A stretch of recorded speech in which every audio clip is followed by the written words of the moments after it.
जी, अस्सलाम वालेकुम। उम्मीद करता हूँ आज का दिन आप लोगों का अच्छा गुजरा होगा। जुमे का दिन और KSE 100 इंडेक्स का 1,59,000 का एक न्यू हाई और उसे भी बढ़कर 1,58,000 रुपए का के ऊपर जाकर के क्लोजिंग। तो आज की जो मार्केट की परफॉर्मेंस रही है इसको बेस बना के हम टेक्निकली डिस्कस करेंगे कि मार्केट का जो फर्दर अपकमिंग वीक है वो किस तरह से हो सकता है और मार्केट के जो है अगले टारगेट्स जो हैं वो क्या हो सकते हैं, मार्केट किस लेवल तक जा सकती है।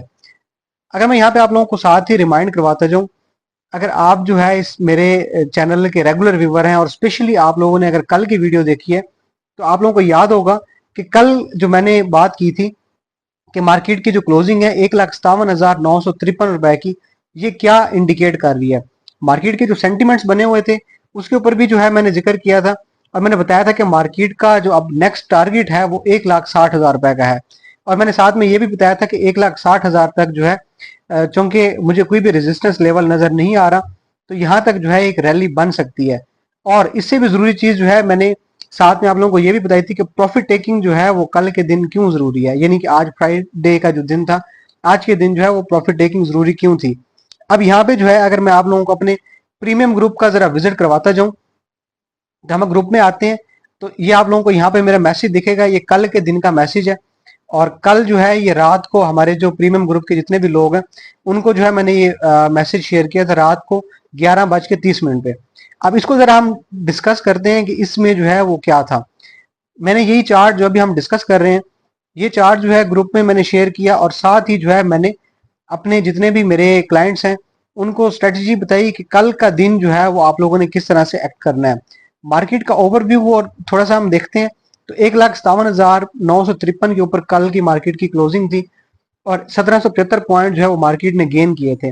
और इसके पीछे जो मेन जो रीजन थी वो पाकिस्तान और सऊदीया के दरमियान जो डिफेंस एग्रीमेंट हुआ है वो, और साथ ही साथ जो चाइना के साथ जो इस एग्रीमेंट को लेकर के, डिफेंस एग्रीमेंट को लेकर के बातें चल रही थी।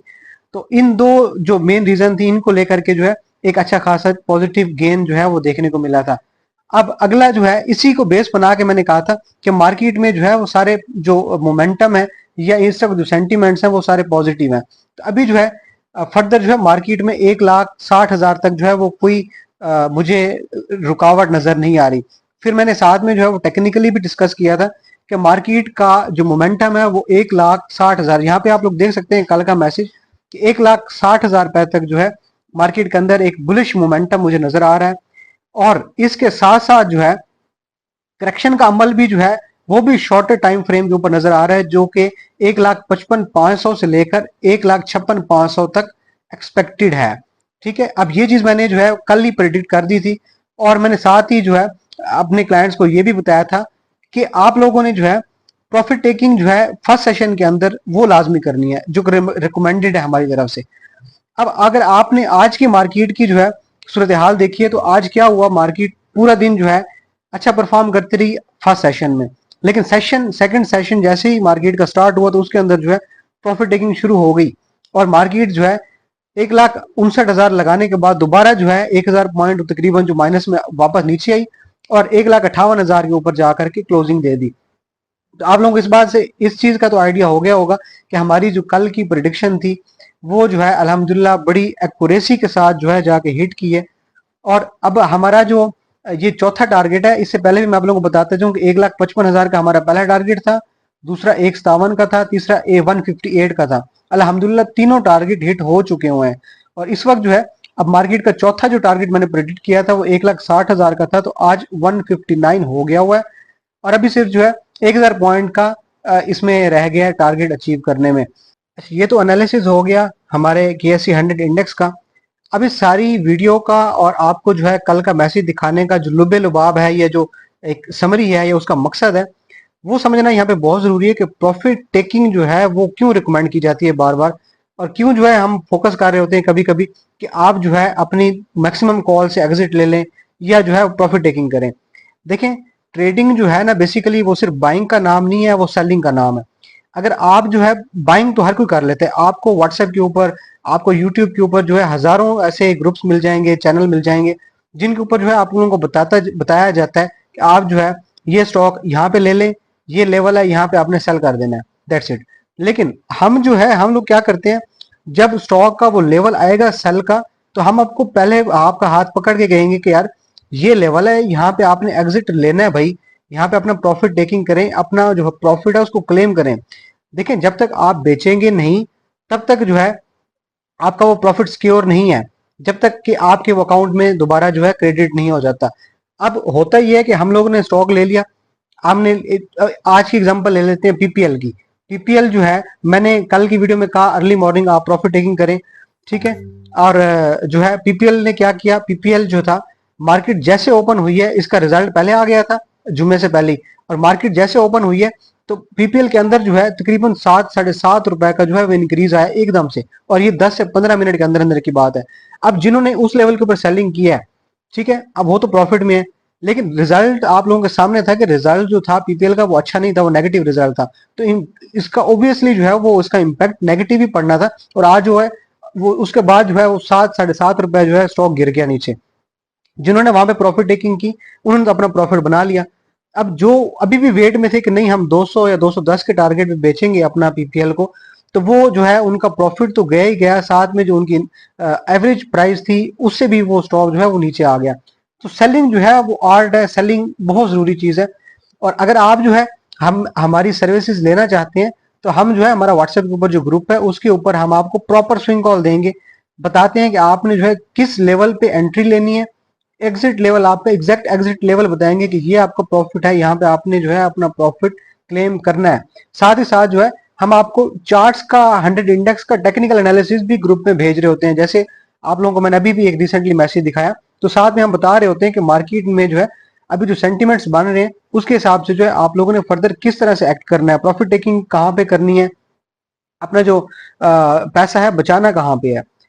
और दोबारा जो है मार्केट, जाहिर सी बात है मार्केट आपको दोबारा रीबाइंग का मौका देती है। अगर मार्केट फर्स्ट सेशन में कहा गया था कि प्रॉफिट टेकिंग करे, तो इसका मतलब ये है कि मार्केट सेकंड सेशन में जो है वो गिरी है, तो दोबारा नीचे आई है, तो आपको बाइंग का मौका तो मिल गया, तो वहां पे आप दोबारा रीबाइंग कर सकते हैं। अच्छा, अगर हम आज का रनिंग स्टॉक भी डिस्कस कर लेते हैं, तो प्रीमा के ऊपर जो है वो मुझे काफी सारे दोस्तों के मैसेजेस आए हुए थे कि प्रीमा में जो है ऐसा क्या हुआ है, कोई ऐसी इस तरह की कोई फंडामेंटल न्यूज या टेक्निकल। तो मैंने सोचा इसके ऊपर जो है क्यों ना एक डिटेल में वीडियो बनाई जाए और आप लोगों को जो है वो समझाया जाए कि असल में इसके अंदर जो है वो हुआ क्या है। इसकी स्टोरी जो है हम आज से कुछ महीने पहले अगर मैं आपको दिखाता हूँ, तो यहाँ से आप लोगों को समझ आ जाएगी कि मई, यानी कि 16 मई के ऑनवर्ड जो है इसके अंदर एक डाउनवर्ड ट्रेंड शुरू हो गया था। और ये अगर यहाँ पे आप लोगों को दिखाऊं तो 54 रुपए, तकरीबन 54-54 के बाद जो है इसके अंदर एक रेगुलर डाउनवर्ड ट्रेंड था, और ये गिरते गिरते जो है अपना जो इसके बेसिक स्पोर्ट्स लेवल थे उनसे भी नीचे आ गया हुआ था।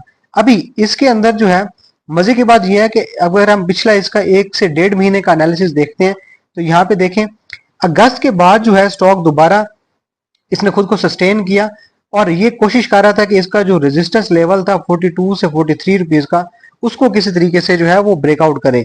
अब हुआ ये कि अगस्त में जो है इसने इसको ब्रेक किया, लेकिन इसके अंदर जो रैली थी वो तकरीबन 45-46 रुपए तक देखने को मिली। उसके बाद दोबारा जो है ये डाउनवर्ड ट्रेंड में आ गया और अपना जो बेसिक सपोर्ट था उसको भी सस्टेन नहीं कर पाया। उसके बाद इसने जो है सितंबर के पूरे महीने में मल्टीपल टाइम जो है वो अटेम्प्ट किए हैं कि ये जो है अपना उस ब्रेकआउट लेवल को दोबारा से सस्टेन करे या उसको ब्रेकआउट कर सके 42 से 43। और यहाँ पे जो है, लेकिन ये अनफॉर्चुनेटली 43 को जो है वो क्रॉस नहीं कर पा रहा था। और अभी जो है अगर हम पिछले 2-4 दिनों का देखते हैं, 12 से 15 सितंबर, 16 सितंबर तक, तो ये जो है 12 से ऑनवर्ड जो है अब 42 से 43 के दरमियान खुद को कंसोलिडेट करता रहा है। अच्छा, यहाँ पे मैं एक चीज आप लोगों को बताता हूँ, जब भी स्टॉक जो है एक ऊपर से लेवल से नीचे गिरता है और अपने जो रेजिस्टेंस लेवल है उसके नीचे आके या अपना जो कंसोलिडेशन एरिया होता है वहां पे खुद को कंसोलिडेट करता है, तो इट मींस कि उसके अंदर जो है अभी एक पॉजिटिव मोमेंटम बन रहा है, वो खुद को जो है स्ट्रॉन्ग कर रहा होता है अपनी फर्दर बुलिश रैली के लिए। क्योंकि जैसे ही उसके अंदर ब्रेकआउट होगा तो फिर आपको जो है 8 से 10% तो इजिली जो है इंक्रीज उस स्टॉक के अंदर देखने को मिलता है। और मैं साथ में एक चीज ये भी बताता जाऊं कि प्रीमा के अंदर जो है ये जितनी भी सारी थ्योरी है ये सिर्फ टेक्निकल एनालिसिस के ऊपर है। इसके अंदर ऐसे भी कोई भी फंडामेंटल न्यूज या फंडामेंटली जो है इस तरह का कोई भी मुझे नहीं मिला जिसके ऊपर जो है ये ब्रेकआउट हुआ। ये सारा ब्रेकआउट जो था वो इसकी टेक्निकल बेस को बुनियाद मेन इसकी है, और उसके ऊपर जो है इसका ये सारा ब्रेकआउट हुआ है टेक्निकली। तो जाहिर सी बात है जब स्टॉक जो है वो टेक्निकली ब्रेकआउट देता है तो उसके अंदर जो है एक प्राइस में एक अप्रिसिएशन देखने को मिलता है। और अगर उसकी मैं आपको एग्जांपल्स बताऊं तो पीआरएल की वीडियो मैंने बनाई थी पीआरएल के ऊपर, अगर आप पुरानी मेरी कुछ दिन पहले वीडियो देखेंगे, जिसके अंदर जब टेक्निकल जो इसका ब्रेकआउट था वो मैंने डिस्कस किया था।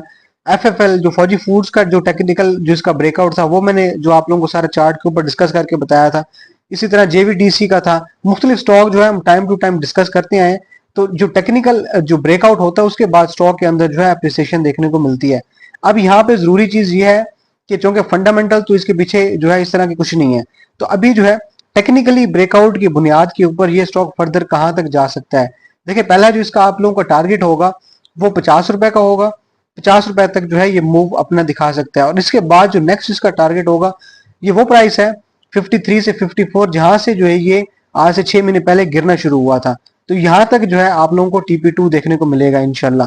53 से 54 तक जो है ये जा सकता है। लेकिन यहाँ पे मैं आप लोगों को ये भी बताता जाऊं कि मार्केट या कोई भी स्पेसिफिक स्टॉक जो है वो हमेशा इस तरह की सूरत में ऊपर नहीं जाएगा जहां पे ये अभी दिख रहा है। यहाँ पे जैसे आप लोगों को दिख रहा है ना जिग जैग, तो ये जिग जैग जो है वो मार्केट का हिस्सा है। ऊपर जाएगा फिर थोड़ा सा करेक्शन लेते हैं, फिर साथ में ऊपर जाता है फिर करेक्शन लेता है। तो ये जो है वो मार्केट का पार्ट है।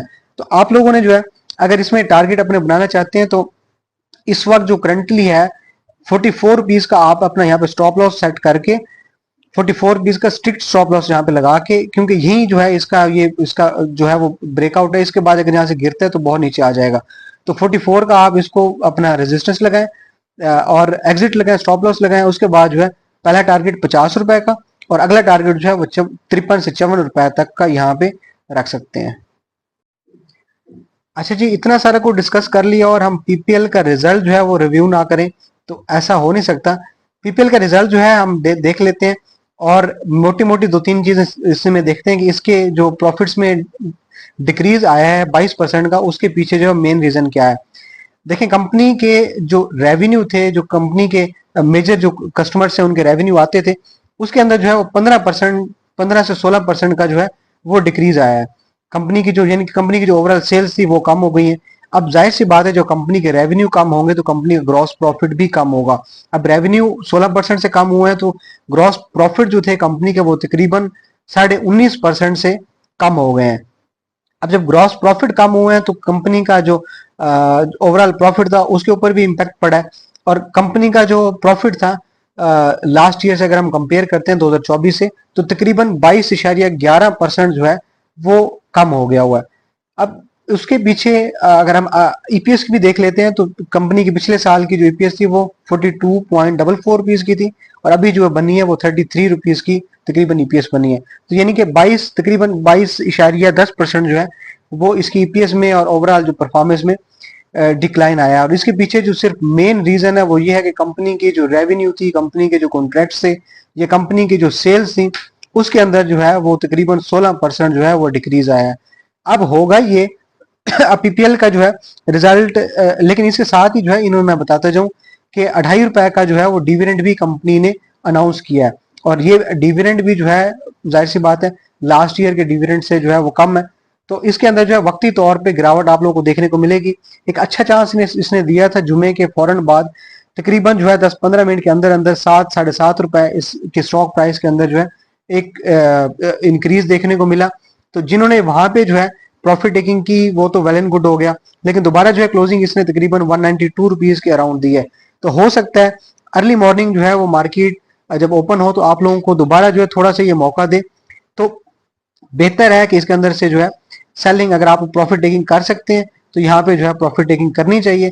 दोबारा जो है ये आप लोगों को नीचे दोबारा बाइंग का मौका जरूर देगा। Thank you so much for watching सरमायाकारी। अल्लाह हाफिज।